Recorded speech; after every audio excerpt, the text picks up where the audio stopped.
विधानसभा 2000ची निवडणूक होऊन जवळपास 8 दिवस उलटले तरी सुद्धा मुख्यमंत्री कोण होणार याचा निर्णय अद्यापही झाला नाही। यातच काळजीवाहू मुख्यमंत्री म्हणून एकनाथ शिंदे हे 2 दिवसांपूर्वी दरे या आपल्या गावी गेले होते। यावर उलटसुलट चर्चा झाली। यामुळे आज प्रसारमाध्यमांसमोर येत मुख्यमंत्री पदाबाबत पंतप्रधान मोदी यांनी अमित शहा निर्णय घेतील आणि आम्हाला तो मान्य आहे असे प्रसारमाध्यमांना सांगितले। तसेच निवडणूक प्रचारातील धावपळीमुळे थकवा आला होता, त्यामुळे विश्रांतीसाठी गावी आलो। सध्या माझी तब्येत ठीक आहे। 2.5 वर्षात आम्ही खूप विकास कामे केली।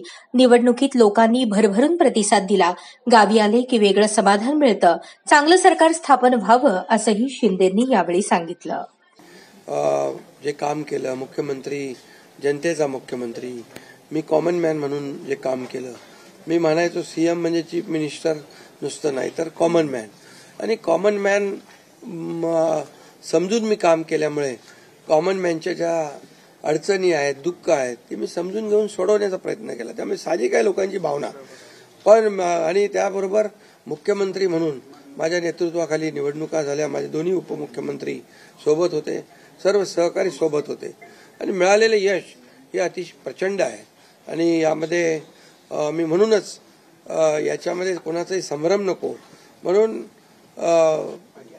मागच्या आठवड्यामध्ये मी प्रेस कॉन्फरन्स घेतली। आपल्याला माहिती आहे की यामध्ये आदरणीय प्रधानमंत्री नरेंद्र मोदीजी, आदरणीय अमितभाई शाह गृहमंत्री, भाजपाचे अध्यक्ष, आणि या सर्व निर्णय घेतील मुख्यमंत्री पदाबाबतचा।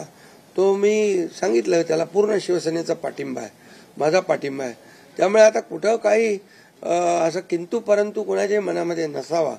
शेवटी मी मनमोकळेपणाने काम करणारा कार्यकर्ता आहे, अरे म्हणून माझा निर्णय मी घेतलाय।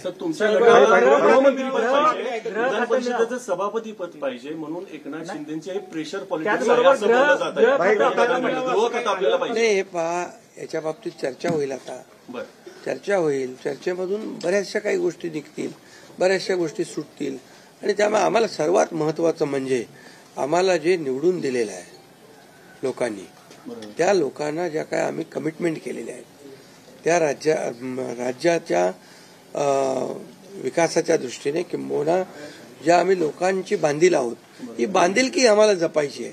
सगळ्यात महत्वाचं मला काय मिळालं, कुणाला काय मिळालं यापेक्षा जनतेला काय मिळणार आहे। महाराष्ट्रातल्या जनतेने भरभरून मतदान केलेलं आहे, मतांचा वर्षाव केला आहे।